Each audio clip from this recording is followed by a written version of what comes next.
Thanks for joining us. Today, we're exploring some crafter-friendly spots in Philadelphia.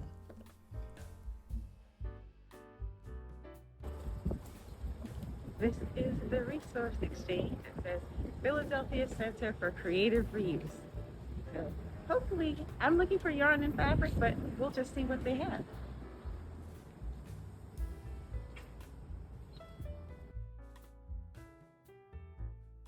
As if they knew we were coming, the yarn was right up front. I found hand-dyed, hand-spun Australian possum and merino.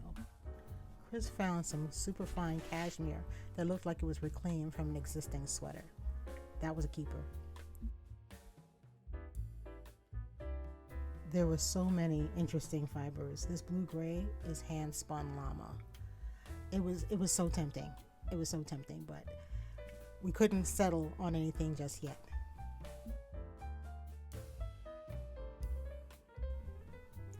Mom found the cutest hand-cranked mini sewing machine. A week ago, we had a conversation where she described something just like this.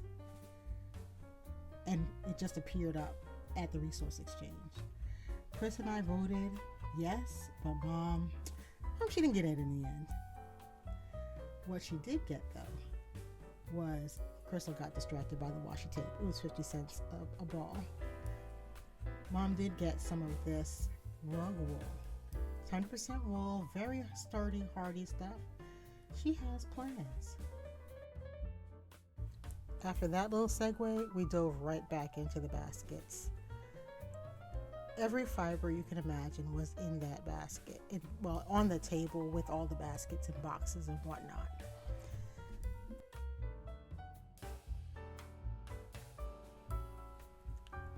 Mom's find of the day was a skein of silk and cashmere from Jade Sapphire. That went home with us. We kept digging through.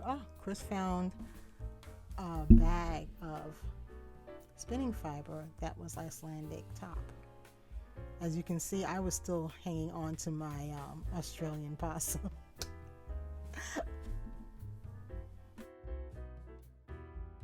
That wool and silk combination really tempted Chris.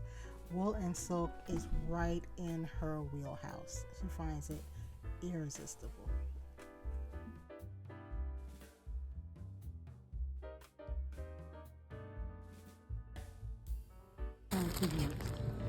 Shut up. How much is that? It looks like it's $3. Get that. Cute. Cute. Fancy yarn. It's from Australian musk ox. It has to be combed off them. A little bit of fabric here.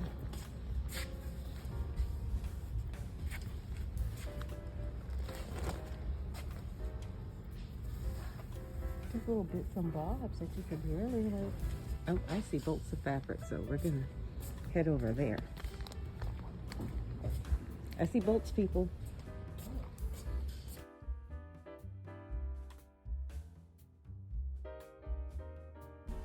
Chris did see bolts, but then we all got a little distracted by another cache of yarn. Also, beautiful stuff. We will be returning to this place. Okay, back to the fabric. There was all kinds, cotton, silk, wool, burnout velvet. There was even huge bolts of felt in many colors. We turned another corner and we were in notions, tools, and accessory land. Buttons, knitting needles, patterns, everything you'd ask for. Last thing we found at the Resource Exchange was this cool little hem ruler. You put it down on the floor and you can mark where your hem is going to be. We had a great time at the Resource Center. The last thing to do was to check out and get ready to head to our next destination, which is Loop Yarns.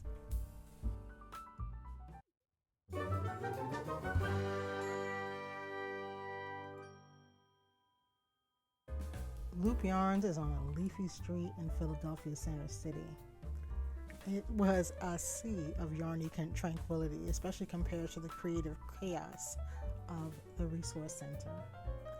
I'd say that color was the main feature of this yarn shop, and I like that most of the color in the space came from the yarn.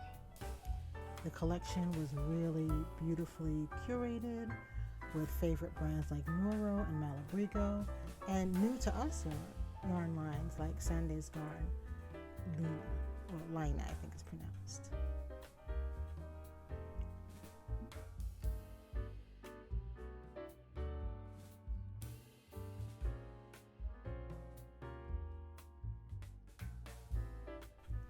You know how it is when you first go to a new yarn store, at least new to us.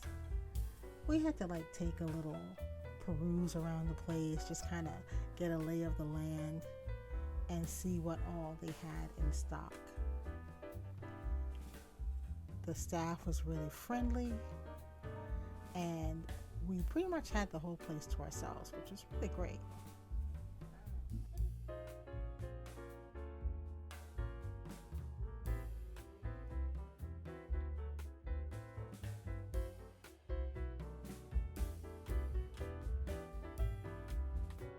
I was tempted by some Madeline Tosh, but I held strong, at least this time around.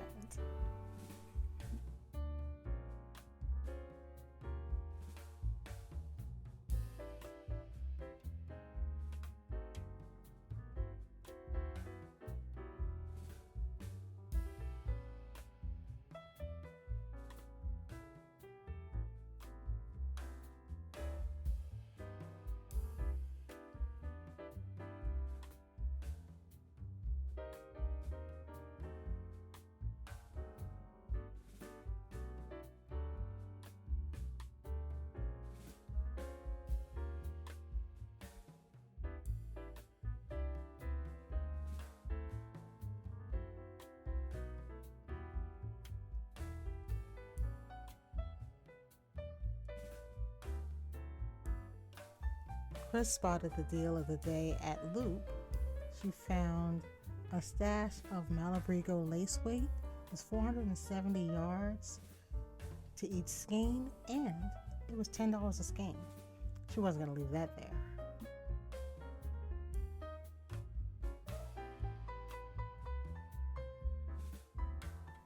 Loop had a little hidden gem, a surprisingly open and airy classroom space. I think I'd be comfortable sitting in here, taking a class anytime. It was just really crisp and pleasant to be in. And this is like a little work area they have in the back. This is like a yarn splash, but I think this is how it works up, and that's actually really cute. I like that a lot. Now I'm tempted. We've done our shopping, and now we're walking to a little outdoor cafe. So yay! Thanks for joining us on another crafty adventure. If you'd like to see what we actually came home with, check out episode 79 of Skeins Knit and Crochet podcast. Until next time, happy crafting.